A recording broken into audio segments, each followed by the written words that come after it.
जय हिंद। देखिए, भारत जो है वो दोनों ओर से दुश्मनों से घिरा हुआ है। एक ओर पाकिस्तान और एक ओर चाइना। चाइना जो है वो हमारे ऊपर हमेशा निगरानी रख रहा है। उसके पास सर्विलांस के लिए बहुत बड़े-बड़े शिप हैं। अभी नेवी के सर्विलांस में वो पूरे वर्ल्ड में सबसे आगे चल रहा है। अब यहाँ हमारी जो हिंद महासागर है, तो चाइना इस हिंद महासागर में भी अपने पाँव पसार रहा है। अब चाइना के पास भी बैलिस्टिक मिसाइल है, पाकिस्तान के पास भी है। तो इन मिसाइलों को जब कभी भी लॉन्च किया जाएगा, तो इन्हें पकड़ने के लिए, या फिर चाइना ने यहाँ पे कोई अपना शिप ही दे दिया। हम लोग तो इधर से तैयार रहते हैं कि यहाँ चाइना है, इधर पाकिस्तान है। चाहे मान के चलिए यहाँ पे चाइना ने अपना कोई नेवी का शिप डिप्लॉय कर दिया और यहाँ से बैलिस्टिक मिसाइल छोड़ दिया, तो हमें वहाँ ट्रेस करने के लिए कोई चाहिए कि नहीं चाहिए। अब ये समुंदर है, यहाँ एरिया समुंदर में रडार परमानेंटली नहीं लगा सकते, तो इसके लिए आता है एक सर्विलांस रडार। ये न्यूक्लियर मिसाइल को या फिर बैलिस्टिक मिसाइल जब छोड़ी जाती है, तो इसके ऊपर सेटेलाइट एंटीने लगे रहते हैं बहुत बड़े बड़े। ये किसी भी दूर से दूर आ रही मिसाइलों को आराम से ये ट्रेस कर लेते हैं। भारत के पास इसकी कमी थी, 2014 में ही इस पे काम हो चुके थे और इसे 18 में हल्का सा मतलब इसे सी ट्रायल किया गया था। अभी इसे फाइनली INS ध्रुव के नाम पर इंडक्ट कर लिया गया। जब इसे सीक्रेटली नाम दिया गया था तो VC 11184 नाम दिया गया था। इसे इंडियन नेवी ने डिजाइन किया है। खास करके इसका जो मकसद है वो सर्विलांस का काम है और हाई लेवल का, जो 2000 किलोमीटर ज़्यादा आगे तक सर्विलांस कर सके। ये बहुत बड़ा शिप है, 15,000 टन का इसका डिस्प्लेसमेंट है और ये पानी में इसकी स्पीड लगभग 40 किलोमीटर प्रति घंटे रहने वाली है इस भारी भरकम शिप की। इस शिप की खासियत 75 मीटर लंबा है और 22 मीटर चौड़ा है। इस पे एक टाइम पे 300 क्रू मेंबर रह सकते हैं। सबसे खतरनाक बात है इसका रडार सिस्टम। इसका रडार जो है वो 360 डिग्री घूम सकता है और इसके रडार में एक और खासियत है कि ये इसका रडार एक सिंगल रडार ना बनके बल्कि छोटे छोटे रडार के ग्रुप बना हुआ है, जिसे TR मॉड्यूल कहते हैं। ये आप देख रहे हैं तो इसका हर एक छोटा छोटा छोटा छोटा हिस्सा है वो अपने आप में एक स्वतंत्र रडार है। इसकी कुल संख्या 6400 है। तो 6400 TR मॉड्यूल है, वो 6400 वेव छोड़ेंगे। इससे फायदा ये होता है कि मल्टीपल टारगेट पे हम लोग फोकस कर सकते हैं। जैसे मान के चलिए यहाँ से 2 टारगेट आ रहा है, तो 6400 में से मान के चलिए 100 ठो TR मॉड्यूल डायरेक्ट इस पर फोकस रखेगा, 100 ठो इस पर फोकस रखेगा, तो बाकी सब तो बचे रहेंगे ना। कुछ इस पे रख लेगा, कुछ इस पे रख लेगा। तो पहले एक सिंगल रडार होता था जो एक ही पे नजर रख पाता था। तो अब TR मॉड्यूल से क्या है कि जिधर हमको थ्रेट ज्यादा है, अपने TR मॉड्यूल को उस डायरेक्शन में हम लगा देंगे ताकि वहां पर पर्टिकुलर हम लोग निशाना लगा सके और ये एक साथ 10 टारगेट पर निशाना लगा सकता है, मतलब लॉक कर सकता है, उसे नजर रख सकता है। और 2000 किलोमीटर दूर से ही ये रडार जो है इस INS ध्रुव पर लगाया गया है, वो दुश्मन पर नजर रख सकता है। शिप के ऊपर ये जो रडार लगा हुआ है ये 360 डिग्री तक घूम सकता है और 2000 किलोमीटर के एरिया में मल्टीपल टारगेट को ये देख सकता है। ऐसा नहीं कि किसी एक ही टारगेट पर ये निशाना बनाएगा, ये एक साथ अपने जो इसका एरिया है उस पर नजर रख सकता है। जैसे यहाँ देखेंगे तो 2-2 UAV एंट्री कर रही है सर। तो इस तरह से अगर जो भी आएगा तो ये क्या करेगा, अपने जो TR मॉड्यूल है उसमें कुछ हिस्सा स्पेशलाइज कर देगा जो हमेशा इसी पर कंटिन्यू नजर रखे और उसके बाद से इसको सिग्नल भेज देगा मिसाइल कंट्रोल डिपार्टमेंट में कि इधर से कोई मिसाइल अप्रोच कर रही है। अब जहां वो अप्रोच करेगी यहां से अपने कंट्रोलिंग सिस्टम के थ्रू उसको भेज के वो न्यूट्रलाइज कर देगा और ये पूरी तरह से एरिया पे नजर बना के रखेगा जिससे कि वो चीज पूरी बेहतरीन ढंग से सील्ड हो सके। इसके पिछले डेक पर एक हेलीकॉप्टर को लैंड करने के लिए भी जगह दिया है ताकि वो इमरजेंसी की स्थिति में यहाँ पर इवैक्यूएशन या जरूरी संसाधन या यहाँ से लोगों को निकालने में मदद कर सके।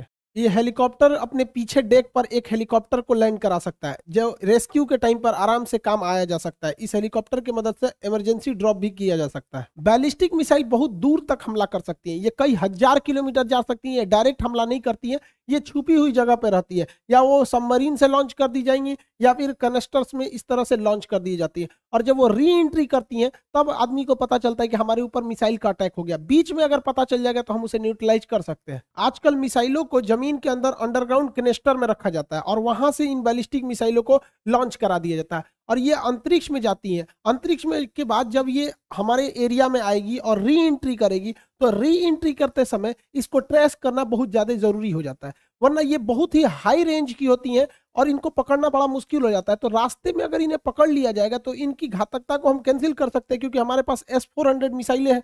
उनको ट्रेस करके बता दिया जाएगा कि ये मिसाइलें यहाँ आ रही हैं और री एंट्री जैसे होगी हमारे टेरिटरी में तो हमारा जो INS ध्रुव है आईएनएस ध्रुव का रडार जैसे ये देखिए अब ये री एंट्री कर रहा है तो इसका टेम्परेचर भी बढ़ जाता है, तो वो रडार इसे इजीली पकड़ लेगा। जैसे हमारी एरिया में ये एंट्री करेगा, जब ये एंट्री कर जाएगा हमारे एरिया में तो रडार में ये इजीली पकड़ में आ जाएगा, और जब रडार में पकड़ में आ जाएगा तो इसका सारा लोकेशन पता चल जाएगा, और एंटी मिसाइल से हम लोग एयर डिफेंस सिस्टम से इसे हवा में ही मार के गिरा सकते हैं और अपने एरिया को बचा सकते हैं। इसे ही न्यूट्रलाइज करने के लिए और समुद्री एरिया में पता लगाने के लिए आईएनएस ध्रुव काम करेगा। यहां से अगर कोई बैलिस्टिक मिसाइल लॉन्च की जाती है तो इस रास्ते में ही इसे ट्रैक कर लेगा कि ये किस स्पीड से जा रहा है और कहां तक ये जा सकता है, और फर्दर इंफॉर्मेशन भेज देगा वो अपने दूसरे शिप पर या वहां जहां हमारा एयर डिफेंस लगा हुआ है, और वो एयर डिफेंस इसे बीच रास्ते में ही न्यूट्रलाइज कर देगा। भारत बहुत ही तेजी से अपना रक्षा क्षेत्र में कदम बढ़ा रहा है। इसी को देखे होंगे तो भारत का जो डिफेंस बजट था इस बार, तो उसमें हम लोगों ने अपने डिफेंस इंपोर्ट में जो आयात करते हैं उसमें लगभग 33% की गिरावट देखे हैं। अब हम लोग का जो देखिए हम लोग का जो इंपोर्ट होता है वो बहुत ज्यादा होता था। एक वक्त था जब दुनिया में हम टॉप पर थे, लेकिन अभी तो सऊदी अरब टॉप पर है, फिर आता है इंडिया, फिर मिस्र, ऑस्ट्रेलिया और चाइना आते हैं इंपोर्ट के मामले में।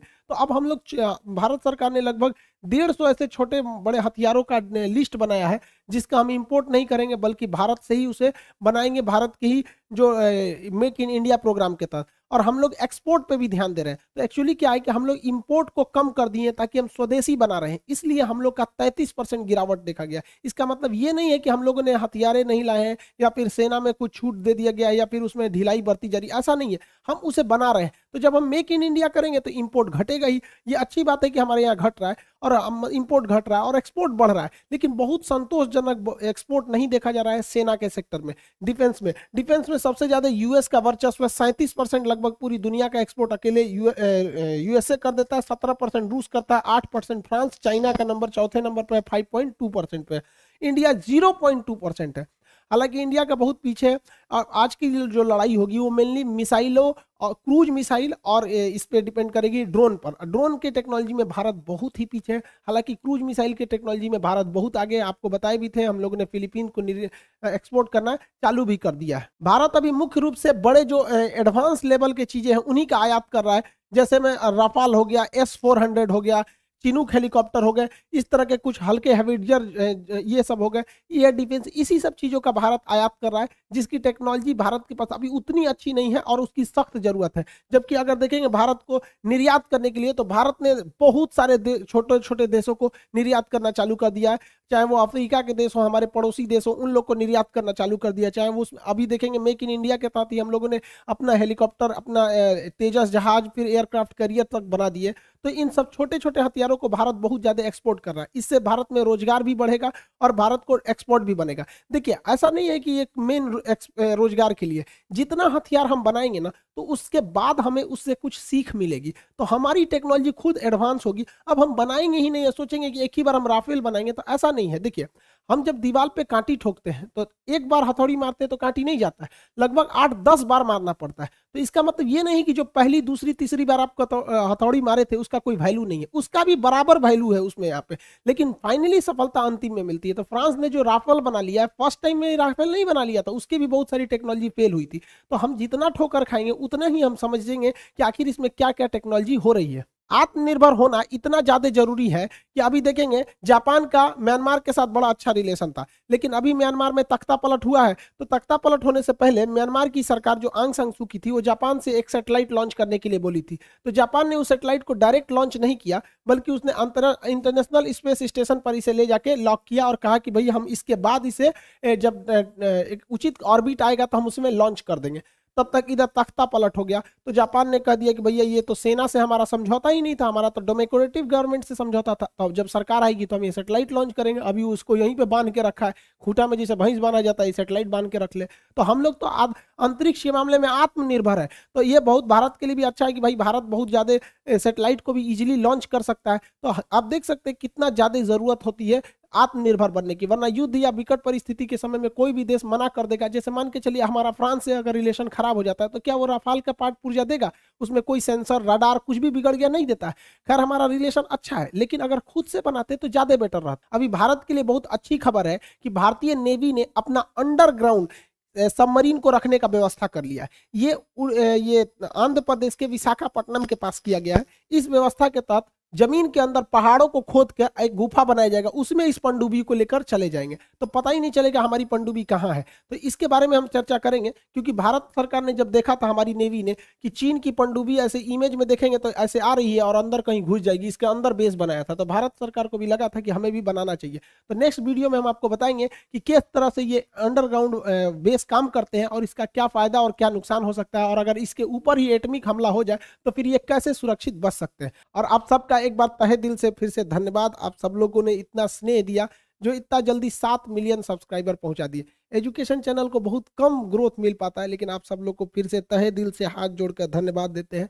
आप लोगों ने इतना जल्दी पहुंचा दिया ना कि मेरा 7 मिलियन बहुत पहले हो गया, मतलब 12-13 तारीख को हो गया था, लेकिन वो अपडेट नहीं कर रहा था। मेरे पास मेल आया यूट्यूब की ओर से कि आपका इतना जल्दी कैसे हो गया, हम आपके सब्सक्राइबर गिन मतलब देखना चाहते हैं, चेक करेंगे कि आप ठीक आदमी है कि नहीं। तो भाई साहब एक तो अजीब टाइप का लग गया कि भाई हमारे ऊपर इंक्वायरी क्यों कर रहा है यहाँ पे। अब उन लोग का मेल भी गजब का आता है, कैलिफोर्निया वगैरह उसका हेड ऑफिस है, तो वहां से मेल आता है, तो उनकी लैंग्वेज भी गजब की रहती है, एकदम ऑफिस प्रोफेशनल एकदम।